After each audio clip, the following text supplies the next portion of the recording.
Bonjour et bienvenue dans l'entretien sur France 24. Notre invité aujourd'hui est Patrick Muyaya, c'est le ministre de la Communication et des Médias de la République démocratique du Congo. Merci à vous d'être là. Merci Marc.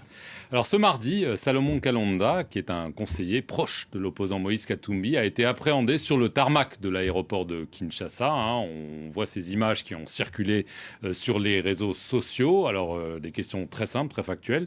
Qui l'a arrêté? Pourquoi? Et où est-il?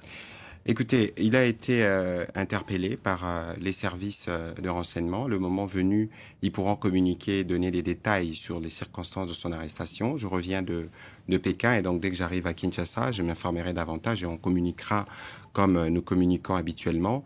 Mais ici, il faut noter que ça fait un peu suite aux événements que nous avons vécus récemment, où il y a eu beaucoup de violence. Et la violence, d'abord, d'où qu'elle vienne, en démocratie, elle n'a pas de place.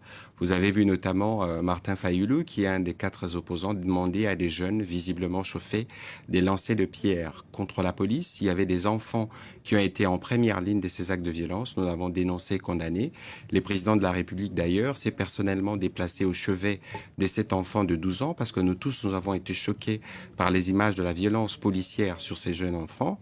Il a visité autant le policier. Nous avons tous condamné. Nous espérons que ceux qui pensent que recourir à la violence, c'est la stratégie qu'il faut pour passer des messages politiques, ils se trompent parce que la République démocratique du Congo veut consolider son processus démocratique et la démocratie se consolide dans les respects de règles et non pas par le recours à la violence. Donc, cette arrestation serait liée à cette violence. Je ne saurais pas spéculer. C'est quand même l'hypothèse que vous posez. C'est une hypothèse parce que lorsque vous regardez les choses telles qu'elles s'étaient passées ce 20 mai là sur terrain, il y avait eu de l'organisation, il y avait eu des messages qui n'ont pas été condamnés d'ailleurs du reste des éminents membres du parti de Moïse Katumbi qui appelaient à attaquer une ethnie, je citerai pas, sinon je ferai leur jeu, mais en même temps qui disaient qu'il y aurait des morts. Ils ont prédit des morts, ça veut dire que c'était une violence préméditée et organisée préalablement. Nous, c'est que nous avons dit, au moment où je vous parle d'ailleurs, les policiers qui ont été responsables de la bastonnade du jeune enfant sont traduits devant l'auditorat. On a dit que la lumière devrait être faite sur tout ce qui s'est passé et on espère que les enquêtes pourront nous donner plus d'éclairage. Alors, dans un communiqué commun publié ce mercredi, plusieurs opposants, dont Martin Fayulu et évidemment Moïse Katumbi, parlent d'enlèvement brutal. Ils dénoncent les violations graves et je cite, les dérives dictatoriales du régime de Félix Tshisekedi. Alors évidemment, on arrive en période électorale, mais est-ce qu'on ne joue pas avec le feu? Mais écoutez, c'est simple. La stratégie des opposants, c'est de discréditer d'abord le processus électoral. Depuis le début, essayer de lire leur stratégie. On discrédite le processus électoral, on se victimise et on diabolise. Donc, c'est ça la stratégie. Il n'y a rien d'étonnant dans ce qu'ils disent. Mais, Marc, vous conviendrez avec moi que lorsque vous voulez être des démocrates, il faut respecter les règles. Et que les règles qui avaient été convenues, notamment le jour de l'organisation de la marche, n'a pas été respectées.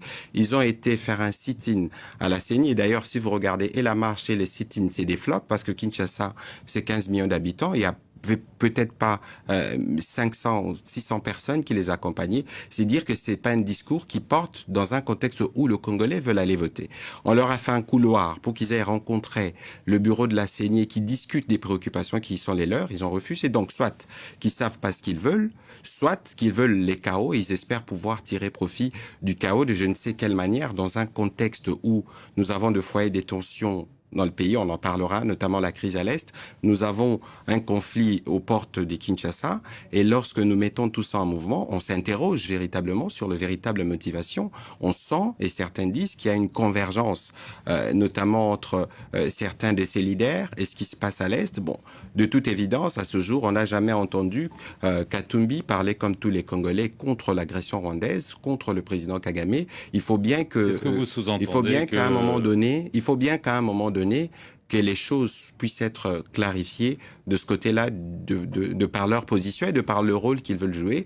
On ne peut pas leur opposer, leur refuser d'avoir des revendications démocratiques, mais lorsque l'objectif c'est de commencer à s'aimer le chaos dans un contexte où le gouvernement, quand il regarde le tableau général en gère de crise dans quelques coins de la République, c'est dire que si ça ne répond pas à un schéma général de déstabilisation. Alors, est-ce que vous voulez dire que Moïse Katumbi servirait d'allié au Rwanda pour déstabiliser la RDC, peut-être repousser les élections? Je ne saurais pas le dire, mais il faudrait bien que lui, à un moment donné, dise clairement c'est quoi sa position par rapport à l'agression rwandaise. Les élections se tiendront en décembre, oui ou non? Parce qu'évidemment, il y a les contestations, le fichier électoral, la CENI, il y a les troubles à l'Est. Écoutez, malheureusement, Marc, c'est un peu triste, mais c'est l'histoire de la RDC. Le Depuis glissement, 2006, depuis qu'on a commencé les processus électoraux, à chaque processus, il y a des problèmes. Vous avez vu qu'en 2006, le président, les candidats Étienne Tshisekedi n'avaient pas participé aux élections. Et donc, c'est malheureusement cela.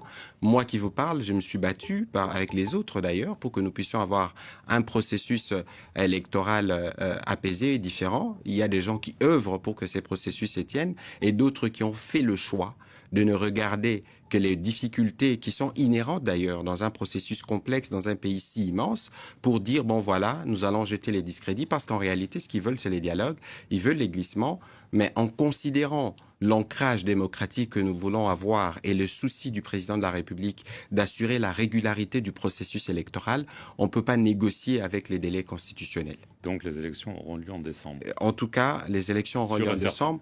Nous, le gouvernement, nous avons notre tâche dans le cadre de ces processus. Les financements des élections, nous le faisons. Il est là. La sécurisation, nous y travaillons. Les autres parties prenantes, notamment le parti politique, doivent répondre à leur appel, parce que les questions techniques liées à l'organisation des élections, il faut plutôt s'orienter vers la CENI, c'est l'organe indépendant qui comprend tout le monde, y compris des membres d'ensemble, y compris des membres d'ensemble, de Moïse Katumbi. Donc, il faut bien qu'ils aillent de ce côté-là. Nous nous préparons plutôt à présenter les bilans du président Tshisekedi, qui est un bilan qui replace la RDC, qui refait les fondations de la RDC, et nous espérons pouvoir continuer avec les murs, avec lui, dans l'hypothèse où les Congolais acceptent de lui accorder leur suffrage en décembre prochain. Alors le bilan, il y a aussi quand même la situation à l'Est, vous l'avez mentionné en passant, l'instabilité continue.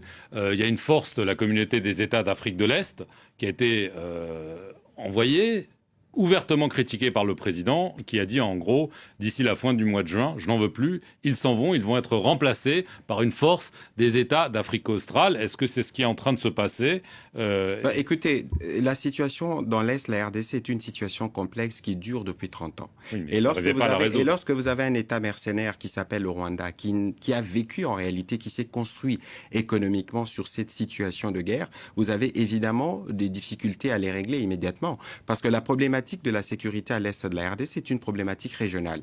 Les groupes armés dont on parle, quand on parle des ADF, c'est des terroristes affiliés à Daesh. Quand on parle des FDLR, c'est des génocidaires, des forces génocidaires rwandaises. Quand on parle de Red Tabara, ils viennent du Burundi. On ne peut pas régler les problèmes de nous-mêmes. C'est pour ça que nous essayons de le regarder, mais de manière, dans un prisme global, avec les acteurs impliqués.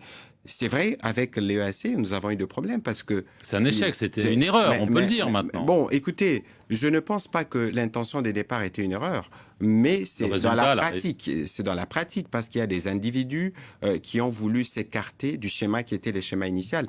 Ici, Marc, ce qui est le plus important, c'est que nous pensons, nous, avoir mis en place une dynamique qui va nous permettre, avec tous les pays de la région qui veulent, et c'est encore ici l'occasion de rappeler la responsabilité de la France, parce que le président Macron à Kinshasa avait par exemple promis que ceux qui ne respecteraient pas la feuille de route de Rwanda, ils seront sanctionnés. Nous attendons de voir, parce que c'est clair que la feuille de route n'a pas été respectée, parce que les M23 et les Rwandais d'ailleurs sont en train de préparer... Donc vous attendez que la France sanctionne le Rwanda, c'est ce que vous dites. Écoutez, le président Macron avait promis à Kinshasa de manière solennelle. On espère que le président Macron pourra faire sa part. L'idée ici, c'est de nous assurer, parce que nous voulons consolider notre démocratie. Nous ne sommes pas heureux, parce que certains compatriotes n'ont pas pu se faire enrôler dans les bonnes conditions, mais nous devons avancer vers les élections. Il vaut mieux que tous les partenaires de la République démocratique du Congo puissent s'engager pour que le processus électoral puisse se tenir d'une part, et pour que nous puissions régler dans la durée la situation sécuritaire à l'Est. Donc est-ce qu'il y aura des forces de la SADC qui vont remplacer celles de la force d'Afrique de l'Est? Écoutez, le président de la République l'a dit, nous verrons, parce qu'il y a des réunions entre états-majors qui vont se tenir, je crois à Bujumbura, il y a des réunions dans le cadre de l'EAC. Le moment venu, nous communiquerons dans le détail de ce qui doit être fait, mais le souci principal, c'est de nous assurer que nous réglons les problèmes. Et d'une part, les principaux problèmes ne pourraient être réglés que par nos forces armées. Et là, nous travaillons de manière d'ailleurs inédite depuis les années 60 avec une politique de la défense claire, une loi de programmation adoptée, de programmes de formation. Nous espérons que nous allons assurer la montée en puissance de nos forces armées pour régler définitivement ces types de problèmes. En attendant, les signaux qui arrivent de la région sont plutôt inquiétants, notamment autour de Goma. Vous pouvez le confirmer? Oui, bien sûr, parce que nous avons des informations qui donnent ces renseignements. Et ça ne nous étonne pas, parce que nous connaissons l'attitude du président Kagame.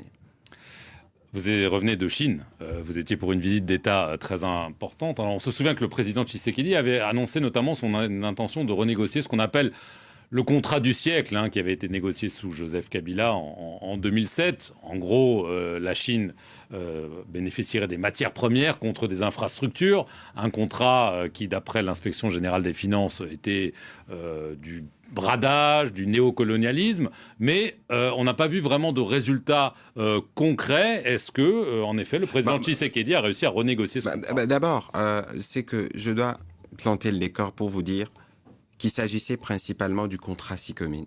On a fini la feuille de route entre les deux parties et nous nous sommes déjà accordés sur les conditions des négociations qui vont se faire d'ailleurs les jours qui viennent. Ça, c'est pour ce qui concerne SICOMIN. Pour ce qui concerne TFM, il y avait déjà une solution qui avait été trouvée avec la GECAMIN il y a 2 semaines. Donc, les questions des négociations de contrats ne faisaient pas l'objet de la visite d'État. Nous nous sommes ressortis de là avec un accord, avec un partenariat global et stratégique. On a relevé les niveaux des accords pour les contradictions qui existent et qui surviennent dans le cadre de ces discussions commerciales.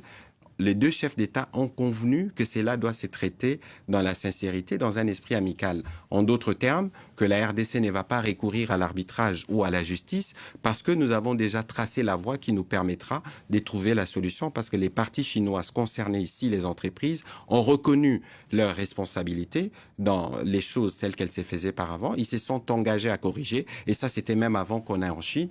On espère que dans le jour qui vient, nous pourrons recouvrer les ressources qu'il faut parce qu'il faut consolider les programmes de gratuité de l'enseignement, il faut consolider les programmes de couverture de santé universelle, mais c'est toutes ces choses qu'on va présenter aux Congolais durant la campagne parce que nous avons replacé avec le président Tshisekedi les fondations pour recréer et refonder ce pays. Patrick Mouyaya, merci beaucoup d'être venu sur le plateau de France 24. C'est moi qui vous remercie. Et merci à vous d'avoir regardé cet entretien sur nos antennes. Restez-y pour plus d'informations.